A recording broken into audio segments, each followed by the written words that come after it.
हा गोव्याचा समुद्र किनारा आहे।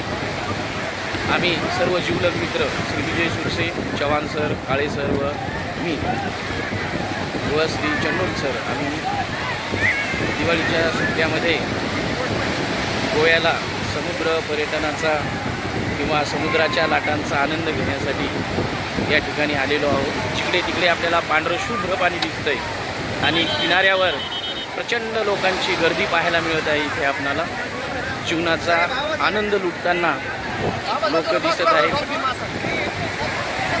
प्रचंड गर्दी आपल्याला किनाऱ्यावर पाहायला मिळते। समुद्रांच्या लाटांशी खेळणारी मुलं, स्त्रिया, पुरुष या ठिकाणी आपल्याला दिसतात। इकडे पाण्यामध्ये ज्या होड्या आहेत, नावेमध्ये बसून लोक समुद्राच्या पाण्याचा आनंद घेत आहेत। प्रचंड गर्दी या किनाऱ्यावर आपल्याला दिसत आहे। जीवनाचा आनंद